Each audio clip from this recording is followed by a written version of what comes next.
જય માતા ખેડૂત મિત્રો, આજે તારીખ 30 ડિસેમ્બર 2024 ને આજની સવારની હવામાન અપડેટની અંદર માહિતી મેળવીએ તો ગુજરાતમાં જાન્યુઆરીની શરૂઆતથી કડકડતી ઠંડીનો રાઉન્ડ આવી રહ્યો છે.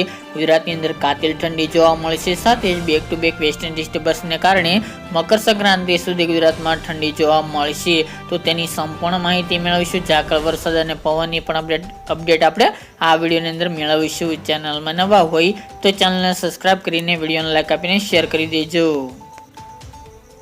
તો મિત્રો, ખાસ કરીને ગુજરાતના હવામાનમાં પલટો આવ્યો હતો, પરંતુ જે સિસ્ટમ હતી ગુજરાતથી ઘણી દૂર પહોંચી ગઈ છે, જેના કારણે ગુજરાતમાં હવે ખતરો નહિવત જોવા મળી શકે છે. પરંતુ મિત્રો, હવે ગુજરાતની અંદર આ હવામાનમાં પલટાને બાદ હજુ ગુજરાતની અંદર ધુમ્મસભર્યું વાતાવરણ જોવા મળી રહ્યું છે. તેમજ હજુ આગામી 2 દિવસ દરમિયાન આ ધુમ્મસભર્યું વાતાવરણ કન્ટિન્યુ જોવા મળે તેવી શક્યતાઓ રહેલી છે. એવામાં મિત્રો, હવે ગુજરાતની અંદર તાપમાનમાં પણ હવે ધીરે ધીરે ઘટાડો જોવા મળશે. રાત્રિનું તાપમાન જે વિસ્તારની અંદર ઊંચું જોવા મળી રહ્યું હતું તેમાં હવે ફરીવાર ઘટાડો થાય તેવી સંભાવના રહેલી છે. બપોર દરમિયાન મહત્તમ તાપમાન પણ 2 થી લઈને 3 ડિગ્રી આસપાસ નીચું જોવા મળી શકે છે. એટલે કે બપોર દરમિયાન જે હળવી ગરમી જોવા મળી હતી તેમાં હવે ઘટાડો જોવા મળશે. રાત્રિના લઘુત્તમ તાપમાનની વાત કરીએ તો મિત્રો, નલિયામાં સૌથી નીચું 4 થી લઈને 5 ડિગ્રી આસપાસ તાપમાન નોંધાઈ રહ્યું છે. તે મુજબનું આગામી મકર સંક્રાંતિ સુધી નીચું તાપમાન નોંધાશે અને સૌથી ઠંડુ શહેર નલિયા જોવા મળશે.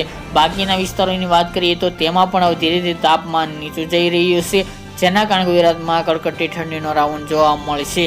ખાસ કરીને મિત્રો, આ અસર તો ખાસ હવામાનમાં પલટા બાદ હવે જે સૂર્યાસ્ત જોવા મળી રહ્યો છે, એટલે કે સૂર્ય જોવા મળી રહ્યો છે, જેના કારણે ગુજરાતનું હવામાન એકંદરે સાવ ચોખ્ખું જોવા મળશે. તેની સાથે મિત્રો, રાત્રિ દરમિયાન કડકડતી ઠંડી જોવા મળી શકે છે અને અમુક ભાગોની અંદર, જેમાં મધ્ય ગુજરાત, ઉત્તરના ભાગો અને કચ્છના ભાગોની અંદર ઠંડા પવનો વહેલી સવારે જોવા મળશે, જેના કારણે ઠાર પણ જોવા મળે તેવી સંભાવના રહેલી છે મિત્રો. બાકી સૌરાષ્ટ્રના ભાગો અને દક્ષિણ ગુજરાતની અંદર હજુ પણ એકાદ દિવસ દરમિયાન હજુ ઠંડી ઓછી જોવા મળે, એટલે કે સામાન્ય જોવા મળે, ત્યાં વાદળો જોવા મળે તેવી સંભાવના રહેલી છે.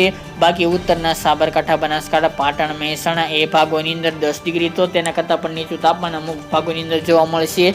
મહીસાગર, દાહોદ, ગોધરા, પંચમહાલ જેવા ભાગોની અંદર પણ 10 ડિગ્રી કરતાં પણ નીચું તાપમાન જઈ શકે છે.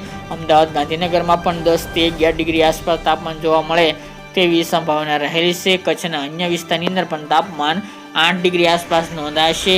દક્ષિણ ગુજરાતના ભાગોની અંદર પણ 10 ડિગ્રીથી લઈને 14 ડિગ્રી આસપાસ તાપમાન જોવા મળે તેવી શક્યતાઓ રહેલી છે. એટલે મિત્રો, ધીરે ધીરે તાપમાનની સાથે હવે ઠંડીમાં પણ વધારો થાય તેવું અનુમાન જોવા મળી રહ્યું છે, જેના કારણે ગુજરાતમાં સારી એવી ઠંડીનો રાઉન્ડ જોવા મળે મકર સંક્રાંતિ સુધી તેવી સંભાવના રહેલી છે, જેની તમામે ખેડૂત ભાઈ નોંધ લેવી. તો આ રાઉન્ડ 1 થી લઈને 14 જાન્યુઆરી સુધી આ રાઉન્ડ જોવા મળે ઠંડીનો તેવી સંભાવના રહેલી છે. હવે જેમ વેસ્ટર્ન ડિસ્ટર્બન્સ જેટલું મજબૂત આવશે તે મુજબની ઉત્તર ભારતના ભાગોની અંદર હિમવર્ષા થશે, જેના કારણે ત્યાંના ઠંડા પવન ગુજરાત સુધી પહોંચશે, એટલે ગુજરાતમાં ઠંડી વધી શકે છે.